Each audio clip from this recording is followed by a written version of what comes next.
Hey guys, so massive news just broke the Valorant esports scene just now. TenZ has announced his retirement from the game as a professional player. He called it quits after a good run of around 4 years as a pro player, seven, I believe, overall as a player, as a player both in Counter Strike and also in Valorant. It's the end of a career that has garnered plenty of praise, plenty of followers, plenty of attention, plenty of love, plenty of hate also, and just kind of plenty of everything that TenZ created as he was or when he was a player.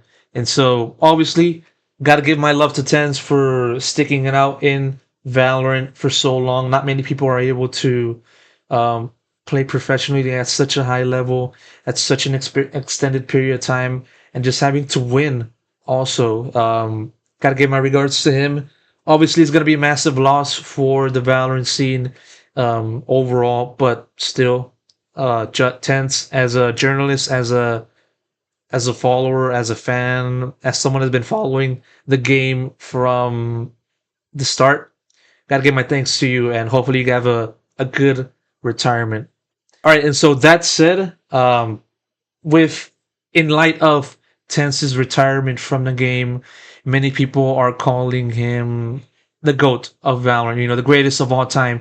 At the same time, though, there are also people that will kind of counter that by saying, in essence, whoa, whoa, whoa there, you gotta calm down. tenZ is not the greatest of all time. Sure, he might be up there, but let's just try to tone it down a little bit. We got other players that are in contention of that title. And so that said, in light of his retirement, I'm gonna kind of weigh in on that real quick, if you don't mind me.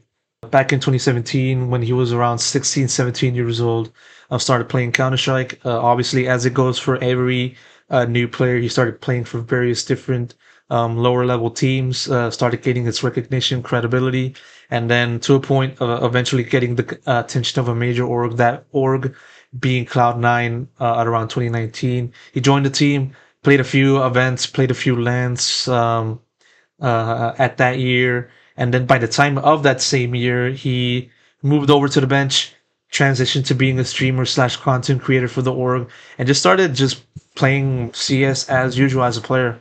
But then, of course, in 2020, as the story goes for a lot of other different players that were doing the same as tenZ, Valorant was looking to be launched, and many players, including him, jumped over from CS to Valorant. tenZ was able to make that transition very seamlessly and without issue. So much so that sometime after the game's launch, tenZ became the first player in North America to become ranked with the name Valorant. At that time, it was Valorant, but for right now, in the present day, it is Radiant. So, first player in this region to become Radiant, a massive honor for him, and such that it was a foreshadowing event as to the kind of things he would win, accomplish, and do from that time up until the present. As the story is very familiar with by that point, Sentinels was in the midst of a roster trouble, given at that point Sinatra having received plenty of allegations regarding sexual assault from his ex girlfriend. So that kind of led the team to move him over to the inactive role.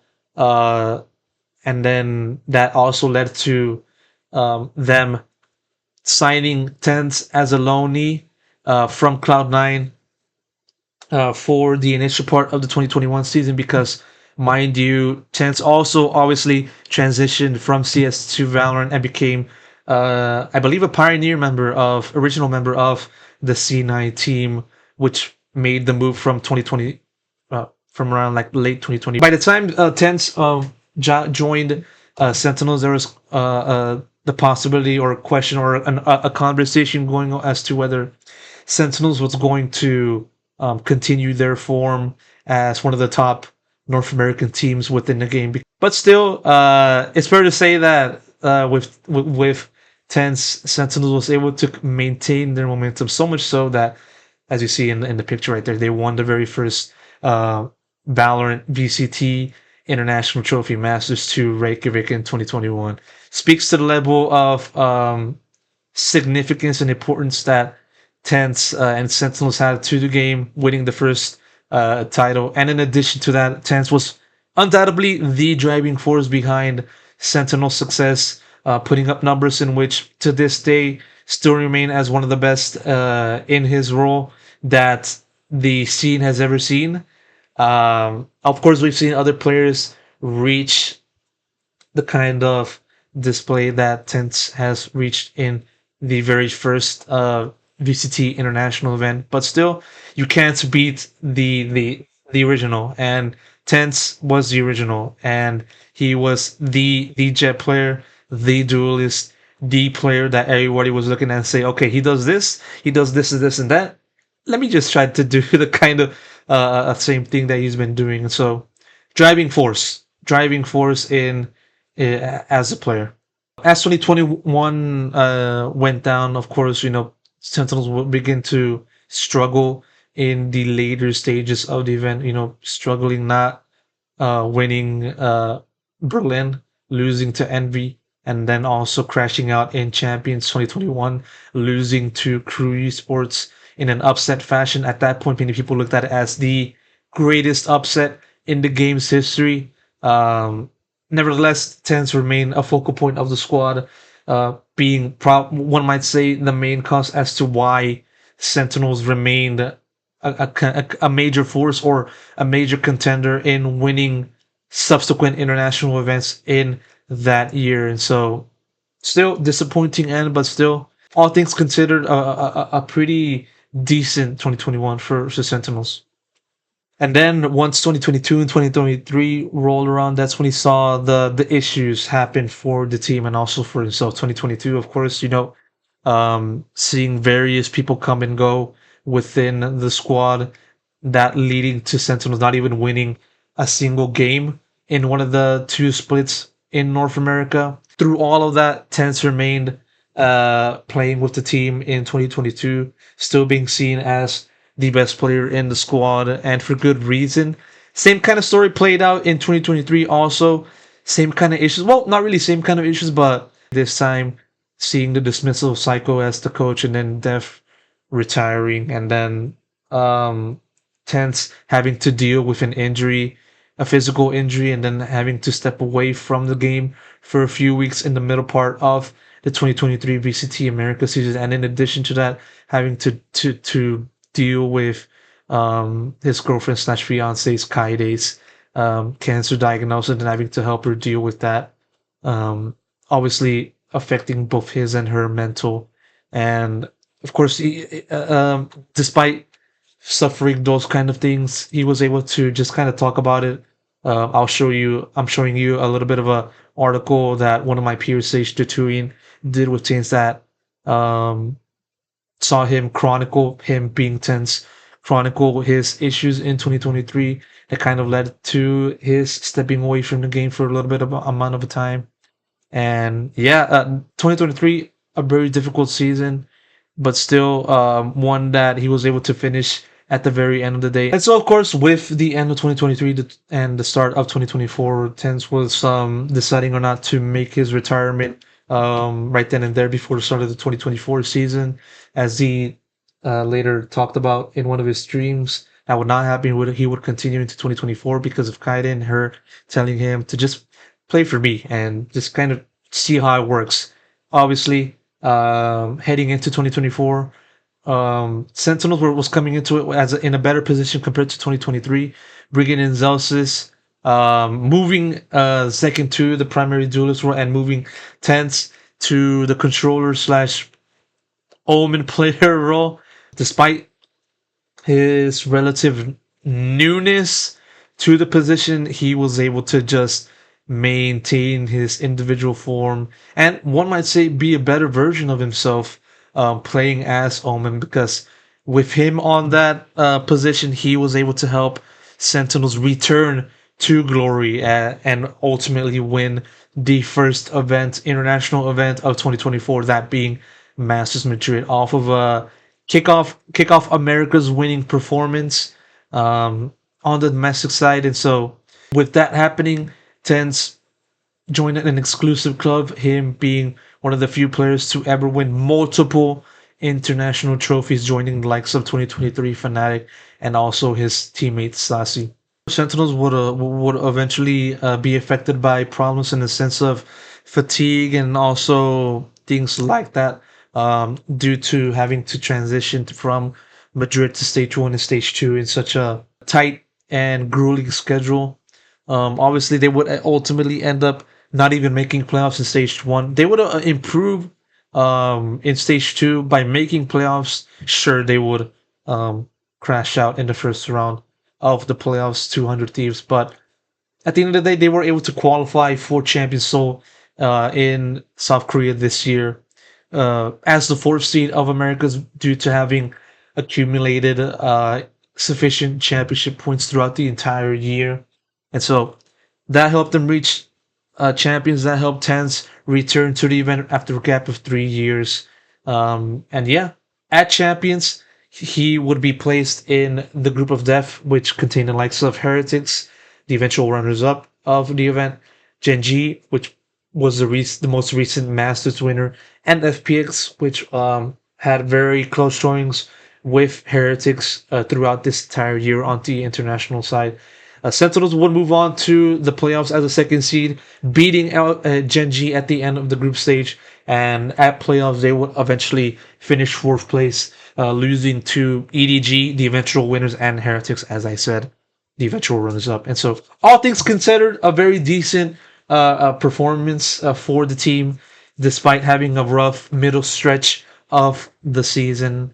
And for finishing on a high note, obviously the him and the rest of the team kind of see this as a success. Which brings us to now, with TenZ deciding to retire at the end of 2024, and him citing his preference to transition to being a content creator, as opposed to being a pro player. And honestly, who can blame it? I don't blame him at all, because having achieved the things that he has achieved, and having achieved the things that he have achieved as a content creator, I think to him, there was no need for him to continue the lifestyle of a pro player, given the constant work, constant dedication to the game, to his time, and also to his sacrifice of just having to focus on one facet and not focus on everything else. And he cited that as one of his main reasons, and obviously I understand, and the same can be said for everyone else that have been observing his career. All right, and so that said, in light of TenZ's retirement as a pro player, many people are talking about whether or not he is the greatest of all time in this game. As for what my thoughts are in the argument, I'm going to put it to you like this. So there's a list that a player has to go through and check off one by one in order to not only be put into the conversation, but also into the conversation of being a GOAT, but also just take the number one spot. And it's a pretty tough list. You know, when I think of my list of being the GOAT, first off, you got to be consistent. You can't just you got to be playing this game for a long time. You got to be a winner.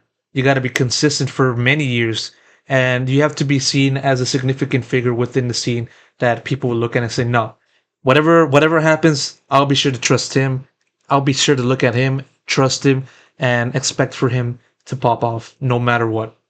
And so, by that aspect, TenZ is able to check all of those boxes in my list of being a GOAT, because not only has he been playing this game from the start up until now, you know, being the very first top level ranked player in his region, he was able to win for multiple times across many years, and he's been able to work with various different players along the way in order to reach the top, go through the bottom, go through the journey to return to the top, and being at the top again. Because not many players can say they've been able to win in this game because, as you guys know, this game is stupid.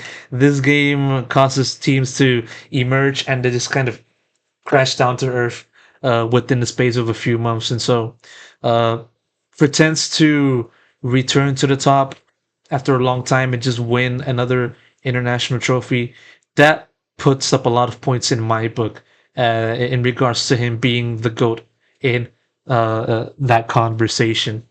Of course, you also got to look at his individual performance. Like I said earlier, his performance in Reykjavik in 2021 was very masterful. So much so that he was awarded the finals MVP trophy after winning the finals over Fnatic in 2021. And then also, in addition to that, you can see another award right here being the finals MVP for Kickoff in 2024 in a different role. Because of course, that's another thing that is a plus in my mind regarding his potential of being the GOAT.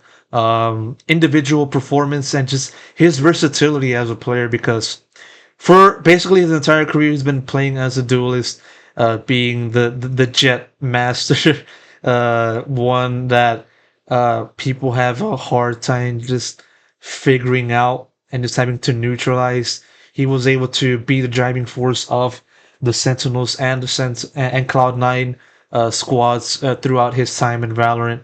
And if he didn't go, then his teams would not go. And if he did go, then you guys know the rest of that. And so uh, he commanded respect. He commanded respect from his opponents. He garnered respect from his opponents. He was seen as a dangerous force in his absolute peak in 2021, and also one might say in 2024. And then, of course, there's the versatility part that I mentioned. Of course, heading into 2024, he mentioned about how it was a major obstacle to switch positions from duelist to controller, because by that point, he's basically played a duelist his entire career. And so making that jump in normal cases, in usual cases, would have turned out for the worst for other people within his shoes. But for him, he was able to make that work, and he was able to thus create a very lethal partnership with Zekken to form the Tekken duo, as was pointed out by many of my peers and fans throughout this 2024. And being an Omen player, sure, he wasn't able to be the usual driving force as before, but he had his moments in addition to that. And I remember one of his clutch plays against NRG, I believe, or Loud in the kickoff finals, and more so also maybe in the kickoff group stage, end of the kickoff group stage, that just kind of made it official of his presence within his new role, and in his new role, and how that let everyone know that no, he's here to stay. He's gonna be a fucking controller. He's gonna be the controller player in Americas. And so that just strengthens his presence within that argument. And in addition to that, helping having that then contribute to Sentinel's return to the top in 2024 in Masters Madrid and also in Champions 2024. Sure, Sentinels wasn't able to win in Seoul, Korea, but having seen TenZ's and Sentinel's progression from 2022 and 2023 as being in the basement of the domestic side and just returning to the top, all things considered, they'll look at that as a major plus instead of a major minus. And so yeah, him helping the team return to the top, nearing the top also in 2024 after many years, it's also, it speaks for his consistency and his longevity within the squad. Not many people can say that they've won multiple international events in their careers, multiple international events in Valorant, to be more specific. And TenZ has been able to do exactly that, being the first guy to win in 2021, then winning again in 2024 with a teammate, with a group of players that came from different parts of their lives to form this great Sentinel squad. It also speaks to his willingness to compete with different versions of a team. 2021 we saw him play with Shazam, Sick, Dapper, Zoms, and now fast forward to now playing with John Cutie, Sassy, Zekin, and Zelsis. I mean, who was able to make you work with different players and just having to be a part of different eras and still being seen as one of the best in your roles? Not many people can do that, and TenZ has been able to do that with no doubt in my mind. Despite everything that I've talked about TenZ and his position within the GOAT conversation, which is, I would say, very favorable, there are other people that can kind of raise up their hands and say, no, no, no, I disagree with that argument. I should be the greatest of all time. And my career and my track record proves it. And of course, you got to be thinking up of people like Aspas, people like Boaster, people like Durka, guys that have been able to kick ass in their region, kick ass on the international side, try time and again to win, be close, but still be revered as a major force within this game from the time they started up until now. Aspas won Champions 2022, and he was very close to winning a second Champions this year with Leviathan, and he won America's 2023, dominated Brazil in 2022 with Loud. And so wherever Aspas went, he is a winner, and he is a major reason behind that. And there's no underestimating, there's no looking past that kind of stuff. And then you got Boaster being the IGL of Fnatic, moving over from CS, being a content creator, forming I would say the first great free agent team in Europe, and then having that grow to the point of them being signed by Fnatic, and then growing to the point of just them being very close to winning the first international event. Because of course, you got to remember that they lost the Sentinels in Reykjavik 2021, and then despite that, Fnatic's continued to be a force in the esports scene. Coming close in 2022, remaining present in the international side in that year, and also in last year in 2023, where they basically dominated wherever they went, winning lock-in, winning Tokyo, and yeah, like coming close in Champions 2024 or 2023, when finishing in fourth place, and also in addition to that, kind of almost dominating the region EMEA. And to that argument, you can kind of say, and even including 2024, you can say, oh, these guys have been kind of doing it well, and you can kind of point it to other players within other regions as well. That said, let me give you guys a little bit of a exercise. When you close your eyes and you think of Valorant esports. Who's the first person to come to your mind? Who is the guy that you look at and say, this guy is Valorant? This guy is is the face of Valorant. Who's that one guy? 9 times out of 10, it's going to be TenZ.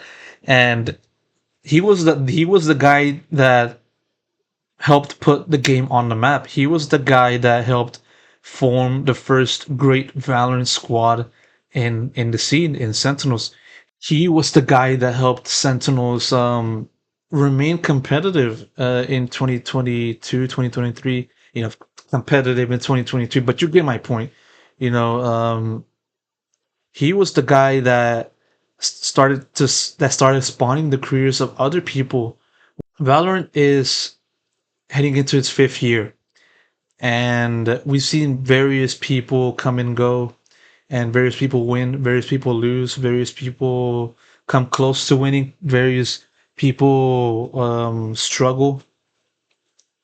But there are very few that are able to put up a career like TenZ, and very few people are able to go through the issues that TenZ went through and return to the top as a reformed player, as a very different version of themselves from the time in which they first broke into the scene. And for TenZ to remain a winner, closing out the 2024 as a winner, closing out his career with multiple domestic titles under his belt, multiple international titles under his belt, and I would say the biggest following out of anyone within the Valorant scene.